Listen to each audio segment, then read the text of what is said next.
In 1949, George Orwell, British writer known for his politically colored fiction, published his famous anticipation novel, 1984.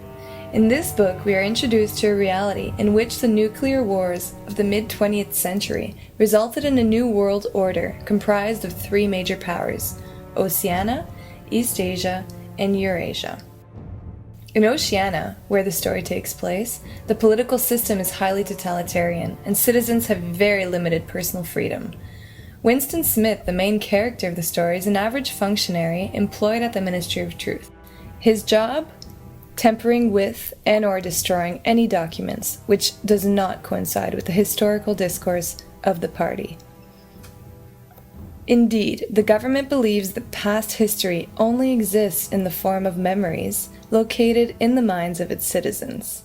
And so, by modifying those memories, it believes it's possible to modify the past and make it reinforce present governmental actions and decisions. An extreme and fictitious version of censorship, you say? Extreme, yes. Fictional, maybe not that much.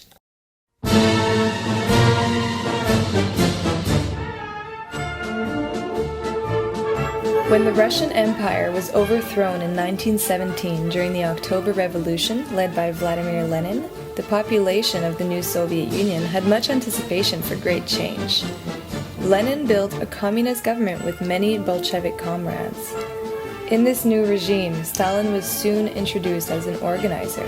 He was known to be very strong to enforce the new communist regime and soon climbed up the ladder to be elected as General Secretary in 1922. Lenin died in 1924 of a third stroke and left behind a struggle for power.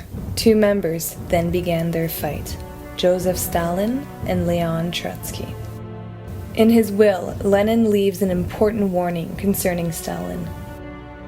Having become General Secretary, he has enormous power in his hands, and I'm not sure he always knows how to use that power at sufficient caution. Trotsky was known to have very radical ideas that seemed to make the general public uncomfortable, whereas Stalin was creating a great image supporting all of Lenin's beliefs.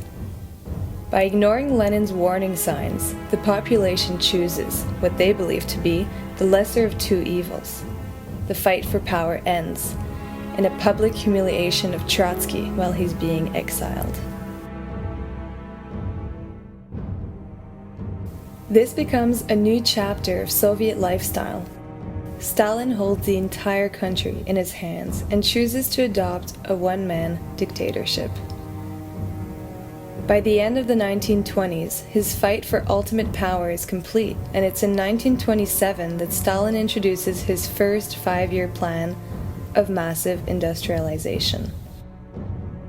All peasant land was to become state land, and all farmers became workers under the new collectivization.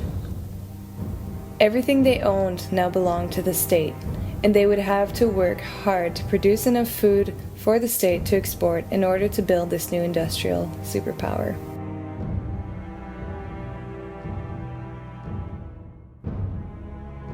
When peasants and farmers opposed to collectivization, they would be robbed of their belongings, trapped in their villages, and starved to death, or sent to the gulags, the Russian labor camps. The gulags were always situated in the harshest climates, and workers were forced slaves that worked to death. About 14 million people passed through the gulags. Many of them did not survive the harsh weather and physical or mental torture. If they were not sent to the gulags, they would die of starvation, working to feed other nations, and not themselves. During that same time, Stalin bans the Russian Orthodox churches. All memorabilia depicting religion was ordered to be destroyed. He began to censor the images of Christ and anything that was related. He replaced the idea of God with himself. Households were forced to carry images of him as their great leader, the only leader they would need. He was to become the leader that the population would look up to. Stalin was excellent at reinforcing his image of the great leader, the miracle. Although over 5 million people were dying of starvation and millions more found themselves working till death in the gulags, They still cherished him and prayed to him, waiting to be saved. In Moscow, beautiful things were offered to the population with the money of the state, and the people were thankful for their wonderful lives. But in 1934, his power was threatened. Sergei Kirov was a Bolshevik leader during the October Revolution and rose to become head of the party organization in Leningrad. He charmed the nation with his strong Russian background and balanced beliefs. He gets elected to the Central Committee of the Party Congress of the Victorian. A large part of the population were hoping that he would become a leader of their great nation. The Congress voted 300-1 for Kirov to be in power. Stalin felt the threat and sent an assassin to shoot him. He died in 1934. At that moment, the purges began. A purge is defined as the removal of people who are considered undesirable by those in power from a government, from another organization, or from a society as a whole. In this case, government meant Stalin. Because Stalin didn't know who voted against him, he had most of the delegates of the 17th Congress shot.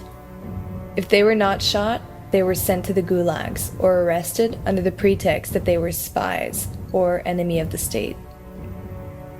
His constant paranoia led to the arresting and extermination of many Russians.